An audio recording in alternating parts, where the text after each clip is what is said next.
ये Delhi traffic free कब होगी, ये हर दिल्ली वासी के जहन में सवाल रहता है। कई बार आप ऑन द स्पॉट जाके छापे मारते हुए भी नजर आते हैं, एकदम नायक फिल्म के हीरो की तरह आप नजर आते हैं। जब प्राइवेटाइजेशन की बात होती है तो आपकी तरफ से भी कहा जाता है, सरकार की तरफ से लगातार जब केंद्र सरकार पे सवाल उठाए जाते हैं प्राइवेटाइजेशन को लेके।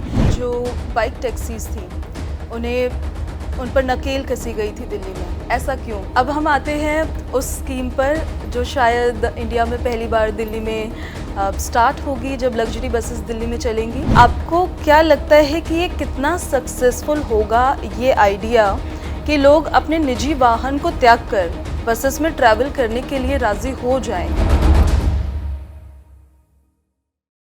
दिल्ली एक ऐसा भागता दौड़ता शहर है जहां पर ना नौकरियों की कमी है, ना ही लोगों की कमी है, ना यहाँ पर प्रदूषण की कमी है और ना ही यहाँ पर ट्रैफिक की भी कमी है। नमस्कार, पंजाब केसरी नवोदय टाइम्स देख रहे हैं आप। मैं हूं आपके साथ पूजा खंडूरी। लेकिन आज हम बात करने जा रहे हैं दिल्ली की परिवहन व्यवस्था पर। उस पर बातचीत करने के लिए हमारे साथ दिल्ली सरकार में कैबिनेट मंत्री कैलाश गहलोत जी मौजूद हैं। बहुत स्वागत है सर आपका पंजाब केसरी नवोदय टाइम्स में। कैसे हैं आप? जी बिल्कुल ठीक है, आप बताइए कैसे? मैं भी अच्छी हूँ। जब आप घर से दफ्तर आते हैं, ट्रैफिक मिलता है आपको?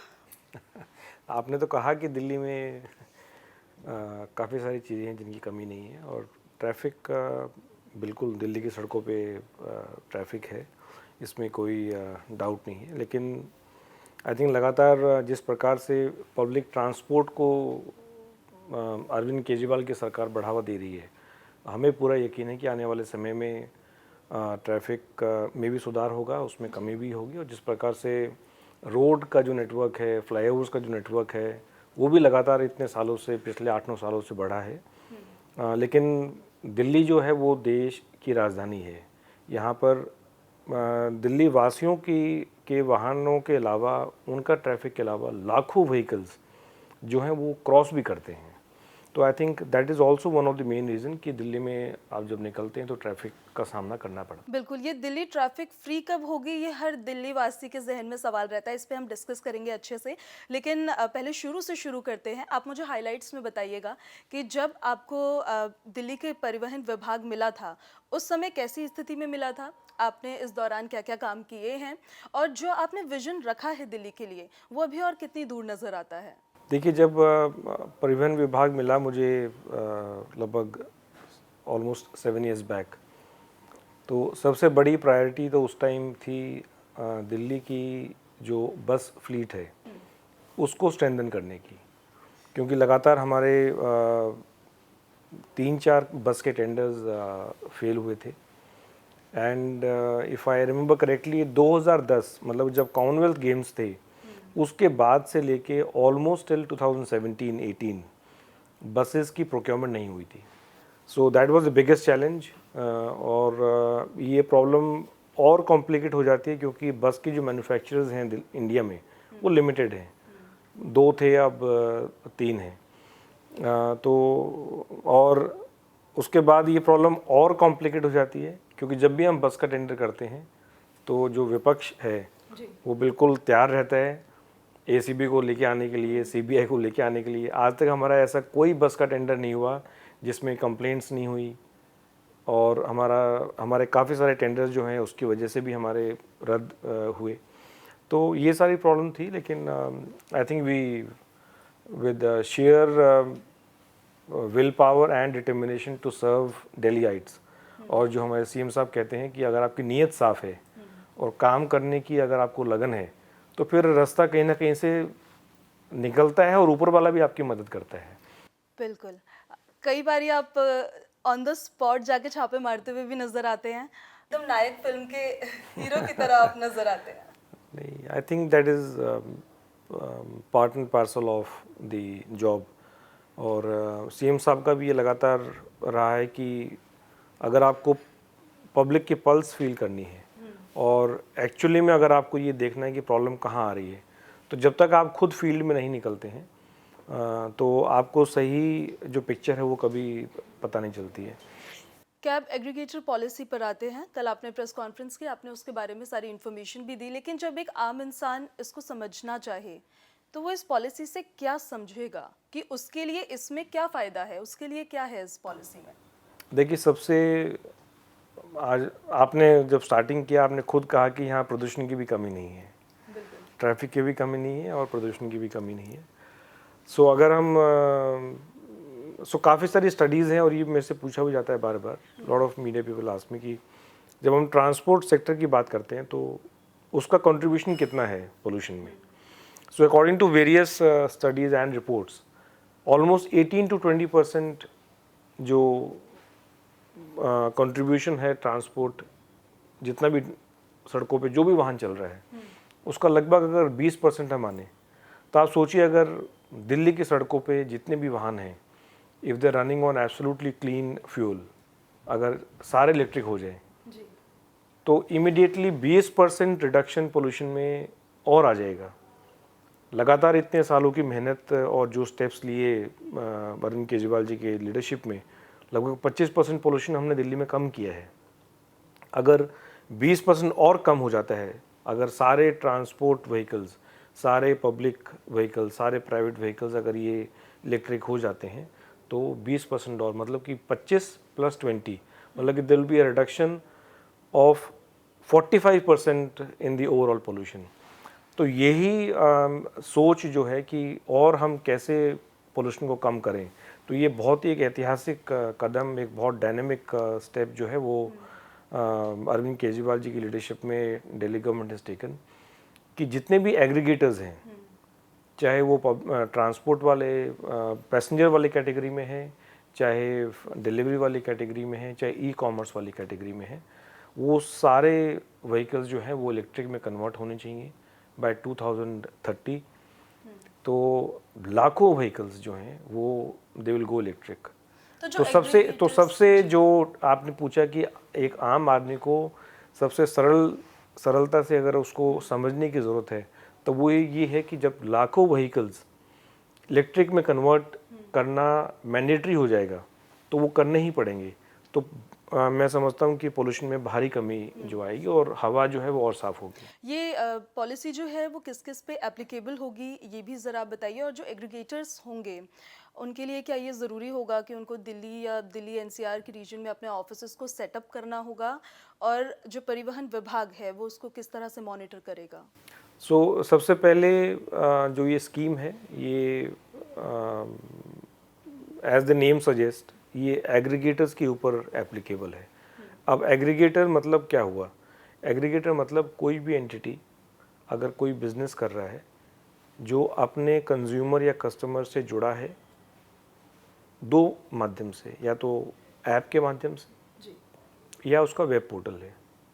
मतलब इंटरनेट के थ्रू अगर कोई भी अपने कंज्यूमर से जुड़ा है तो उसको हम एग्रीगेटर वाली कैटेगरी में डाल रहे हैं। एग्रीगेटर प्राइमरीली अगर आप देखें तो 3 तरह के हम देखते हैं। एक जो पैसेंजर वाली कैटेगरी में है, जैसे ओला है, उबर है। सेकंड डिलीवरी सर्विस वाली जो कैटेगरी है, स्विगी, जोमेटो, ये सब है।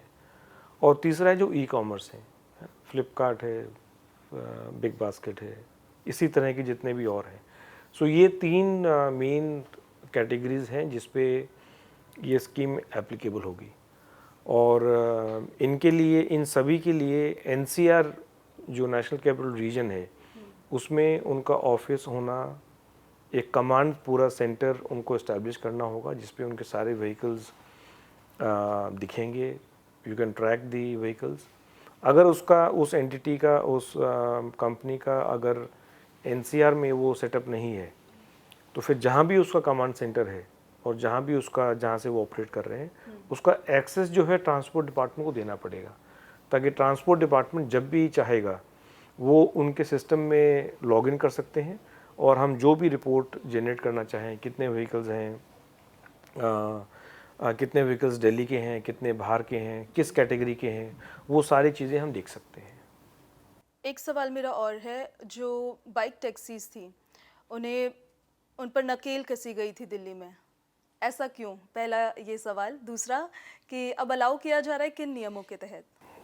देखिए, टैक्सी पे सरकार अपना कुछ कंट्रोल रखती है, उसका कारण है क्योंकि they are dealing with passengers. जब भी पैसेंजर की बात आती है तो देन सेफ्टी एंड सिक्योरिटी ये सबसे ज़रूरी चीज़ हो जाती है। बाकी तो हमारी बसें हैं वो सारी दिल्ली सरकार की बसें हैं, कोई प्राइवेट बसें उस प्रकार से तो है नहीं। देखिए अगर हम जब अपनी आज जब हम अपने पब्लिक ट्रांसपोर्ट की बात करते हैं, सो आई एम श्योर आपने देखा भी होगा और सुना भी होगा कि हमारी हर एक बस में आज के दिन मिनिमम 3 CCTV कैमराज हैं जो कि हमारे कमांड सेंटर से जुड़े हुए हैं।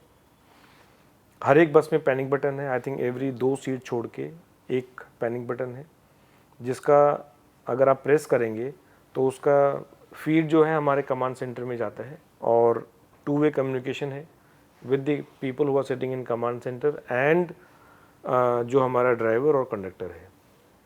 GPS हर एक बस में है, इसका मतलब हम देख सकते हैं कि हमारी बस जो है वो किस समय पे कहाँ पर है। बाइक टैक्सीज सिर्फ सेफ्टी की वजह से उसमें नकेल कैसे गई थी? मैं आ रहा हूँ उसी पे।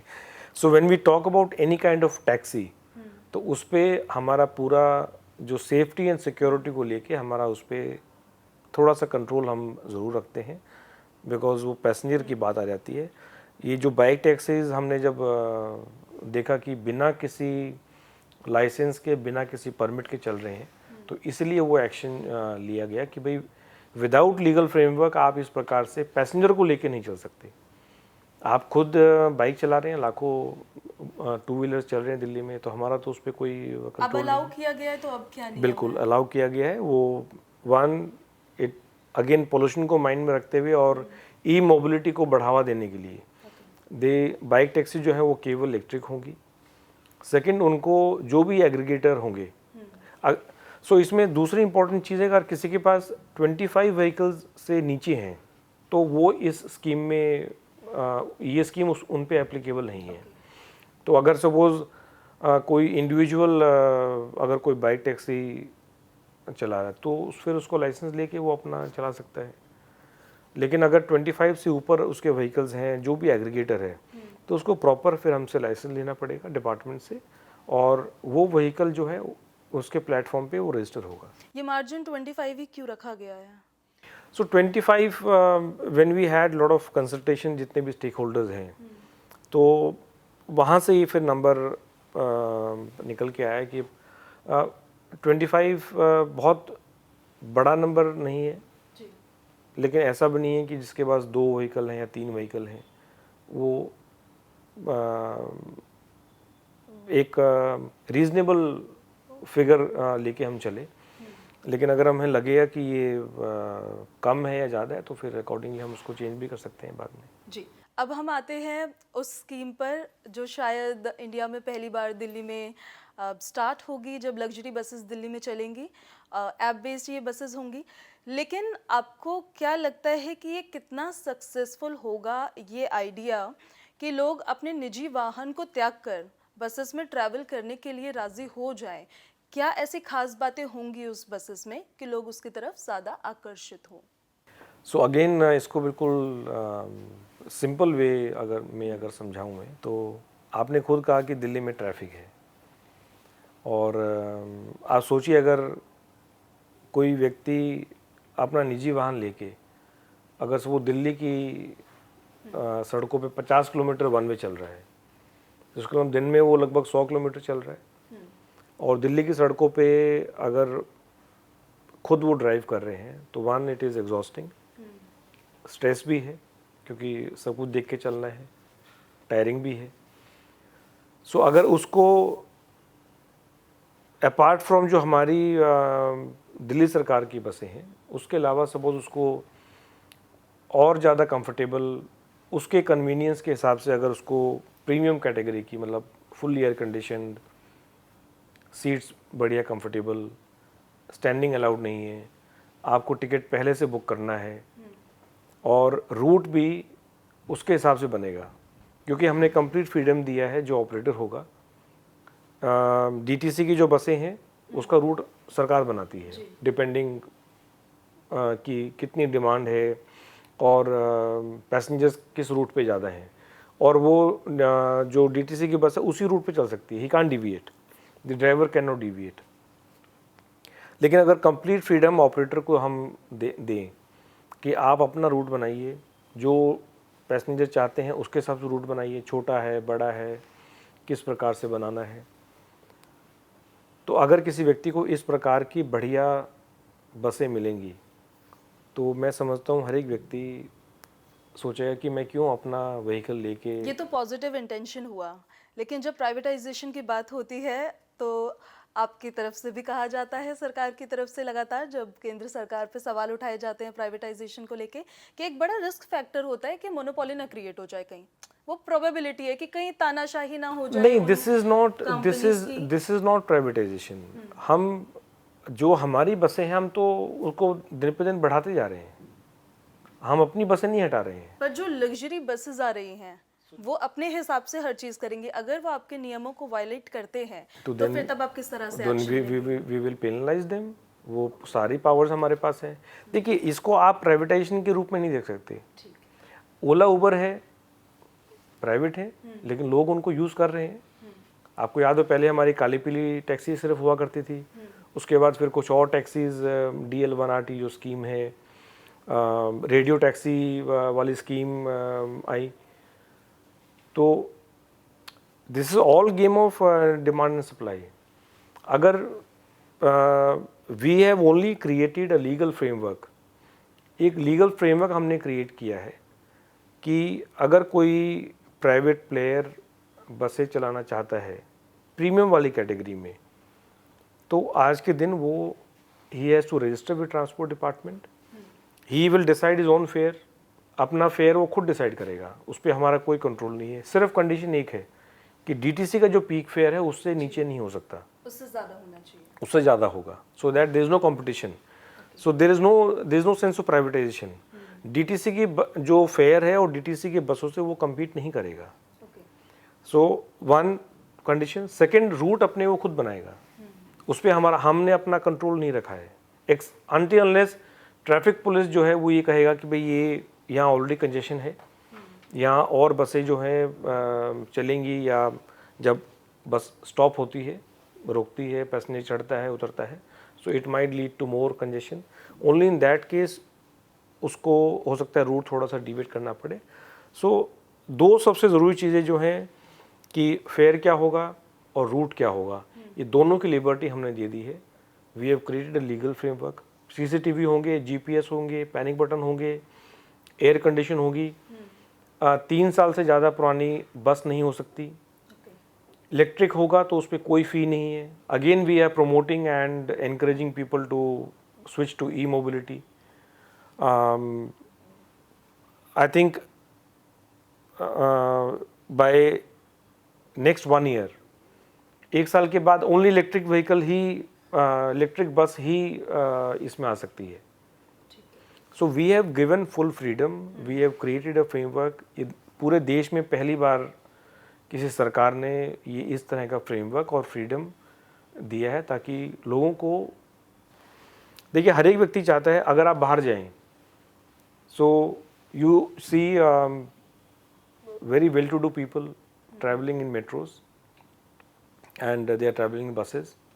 पर हमारे यहाँ अभी भी धारणा थोड़ी सी दूसरी है कि बस में आप चल रहे हैं तो मतलब आपके पास इकोनॉमिकली आप वीक है, वन इज़ वीक है, सेकंड आप अफोर्ड नहीं कर पा रहे हैं। तो वो वाला चीज़ हमें मेंटालिटी और वो शिफ्ट जब तक नहीं होगा तब तक फिर पब्लिक ट्रांसपोर्ट जो है उसको स्ट्रेंथन करने का फ़ायदा नहीं है। इस टॉपिक पे मेरा आखिरी सवाल ये है कि ये धरातल पर मतलब दिल्ली की सड़कों पर कब चलती हुई नजर आने वाली है ये बसेस, कब तक मतलब? So as per the scheme within 90 days the operator has to operationalise the buses.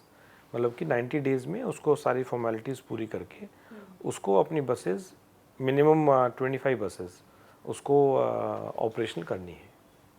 एक सवाल मेरा और है सरचार्ज को लेके, वो जो एकदम से बढ़ जाता है, अब इंसान की मजबूरी होती है, उसे जाना तो होता ही है, लेकिन उसको लेकर भी क्या कुछ काम किया जा रहा है? दूसरा एक सवाल इसमें ये भी मैं ऐड ऑन कर रही हूँ कि जो ऑटो रिक्शा वाले होते हैं, मीटर से चलने को कोई राज़ी नहीं है, तो उनके लिए क्या कुछ किया जाएगा? देखिए, सर्च प्राइसिंग का हमने नोइंगली अभी हमने उसको सिर्फ अभी वी हैव केप्ट क्वाइट। लेकिन I remember 2-3 years back we had received complaints and हमने एक्शन लिया था और हमने बिल्कुल स्ट्रिक्टली मना कर दिया था कि आप सर्च प्राइसिंग नहीं करेंगे इस प्रकार से जो कि पिंच करे।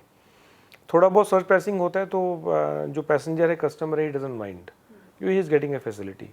लेकिन अगर बियॉन्ड रीजनेबल लिमिट जाता है then it pinches. So we have kept quiet as of now. लेकिन जैसे ये पॉलिसी इम्प्लीमेंट होगा और all the aggregators they will be on a platform, हमें अगर कंप्लेंट्स मिलती हैं और हमें लगता है कि ये अनरीजनेबल तरीके से जो कंपनीज ऑपरेट करें, then we will take action. ठीक, बहुत शुक्रिया आपका हमारे साथ बातचीत करने के लिए। नमस्कार।